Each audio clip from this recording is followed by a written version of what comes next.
The eyes are the window to the soul, said somebody. I don't know who. But in this video, I'm going to show you how I go about drawing an eye in pencil. Stick around to find out.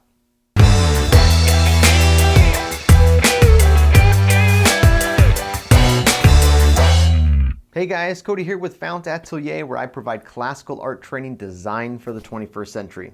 In today's video, we're going to take a look at drawing eyes. Now, I don't know about you, but typically the number one feature, human feature that people want to start to learn how to draw are the eyes. There's just something about them.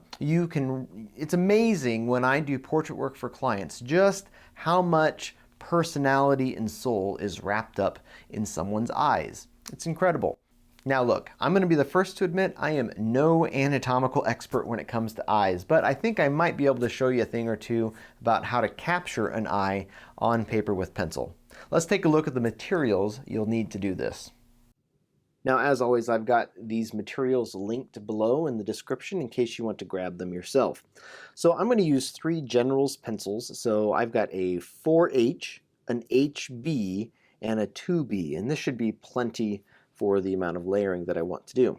I've also got a couple of erasers. So I've got a kneaded eraser that I can stretch and form into the shapes that I need. And I also have a little clicker eraser that works really good for getting those really tough spots up on the paper.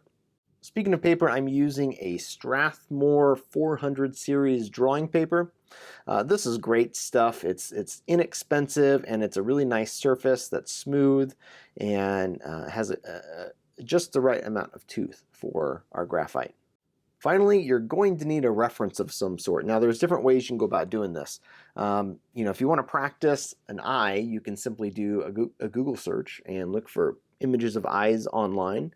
You can look at a mirror. That's always a good option. Or you can do what I did here, and I just took a photo of my eye. Now, the key here is you want there to be some shadows, okay? Because that's going to give us a little bit of variety and be able to give us a little bit of structure to work with in the eye. Okay, now I'm going to start out the way I would start out with any drawing.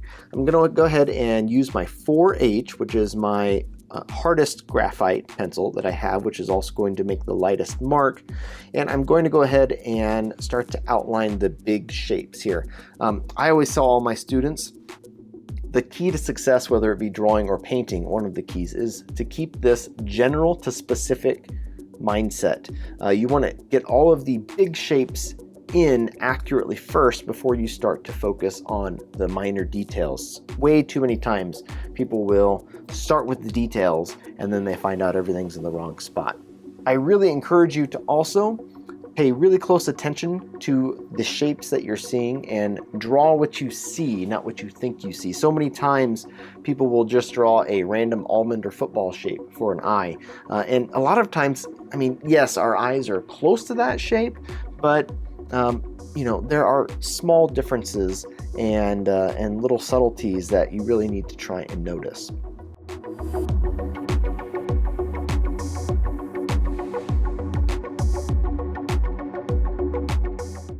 Now that I feel like my drawing is in good shape, I'm going to go ahead and start rendering value. Now, rendering is just a fancy term for shading. Now, I like to start with my hardest graphite pencils that, again, make the finest, lightest mark and layer my values as opposed to just taking a 2B pencil and going dark right from the get-go. So I'm identifying all the places on my reference and my drawing here where there are deep shadows.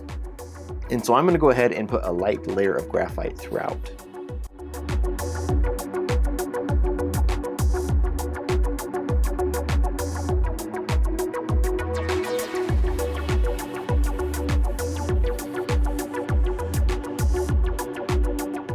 Once I've got a good initial foundation layer of graphite down, I'm going to go ahead and start layering. So I'm going to layer more graphite lightly on top. Again, layering graphite is really important to getting these rich, deep, consistent values. Just pushing hard with the pencil is not the best way to go.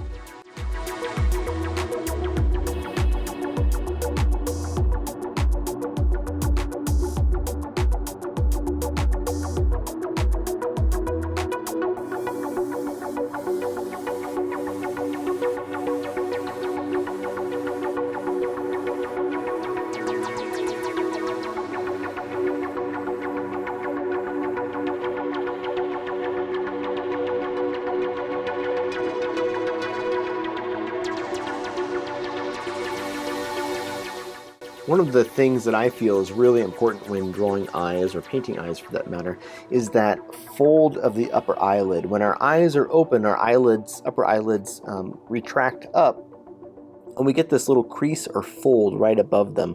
And that is one of the keys to having a really nice, realistic looking eye. Another thing to always think about, a little tip when doing eyes, remember our eyelids have a thickness to them. They're not paper thin. And so if you notice right along the bottom edge of the lower eyelid, I've left a little bit of space there to indicate the thickness of the eyelid, because as light comes down from above, it's kind of catching and bouncing some of that light back up.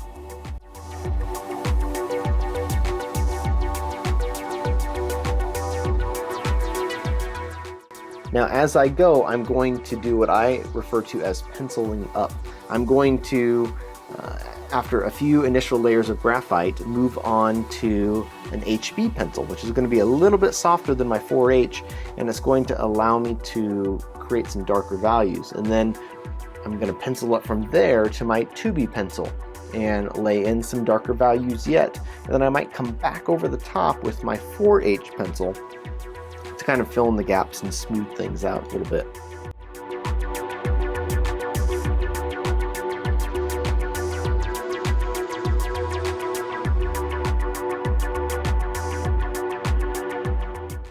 So as I start to lay in some of these darker values, you can see that I'm really making some good progress here. The eye is starting to feel three-dimensional and like how I want it to. Now, a word of caution. Every drawing or painting always goes through what I call an ugly stage. Okay? Usually when we start a drawing or painting, we're excited about it, we feel like it's going to go well, it's going to be our best painting yet. And then as we start working on it, it goes through what I call the ugly stage, where things are not looking so great. You know, is this going to turn out? I don't know, I don't feel so good about it. A lot of times people quit in this stage. Now, to me, this is close to that ugly stage, right? It doesn't quite look how I want. I'm going to keep working on it, and I'm going to push through, and I know it's going to turn out. I just got to keep going. So I'd really encourage you, if you find yourself in that ugly stage, to push through and persevere and keep at it until you can pull yourself up out of there. Now you'll notice I'm adding some eyelashes here. Do we want to add some eyelashes? Yes, I think that it is good to add eyelashes when doing an eye, if you see them in the photo. However, don't overdo it, because if you do these big, thick, black eyelashes, unless you're drawing an eye that has a lot of mascara and eye makeup on, that makes those eyelashes really prominent, I would encourage you to keep the eyelashes to a minimum, as they kind of take away from the natural feel of the eye.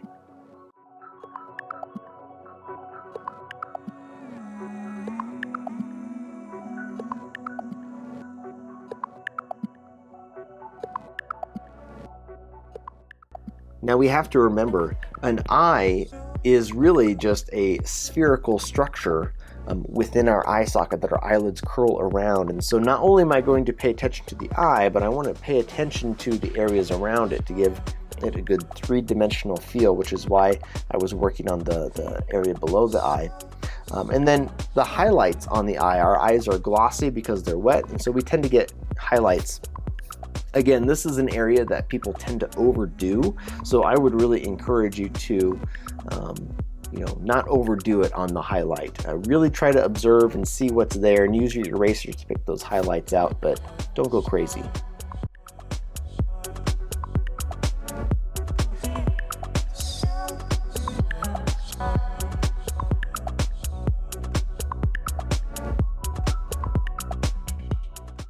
Another thing I want you to notice is that in every drawing, if you're doing it going for a natural representation of your subject, you're going to find areas that have what I call lost edges. So if you look at that area, the right kind of the top of the lower eyelid where that thickness is, notice how we see this high value white area that kind of runs along the bottom of the iris of the eye, and then it just kind of disappears. And that's totally fine. It's okay to have lost edges on your drawings where things and lines and whatnot just kind of disappear. Our brains are fantastic at filling in gaps. Finally, just to add a little bit more context, I'm going to go ahead and place in the part of the eyebrow, and I feel like this is going to help kind of help us place that eye correctly within the eye socket.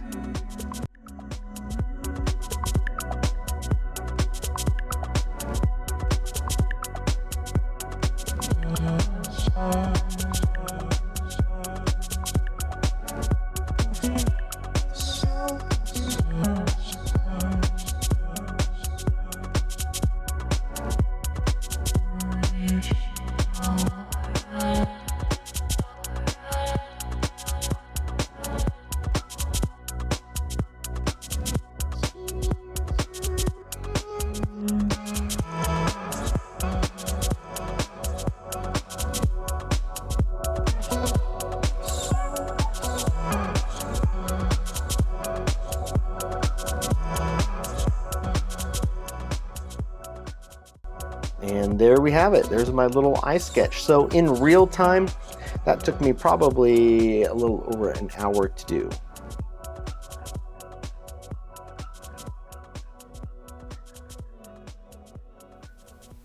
Now go ahead and try it yourself. See how you do. Remember, practice makes perfect, so don't get frustrated if you don't feel like it looks good right away. You'll get the hang of it. Hey, if you found this video valuable and helpful to you, I'd encourage you to go ahead and share it with your friends. Hit that like button and subscribe so you can see more content like it in the future. Most importantly, get out there and go draw something.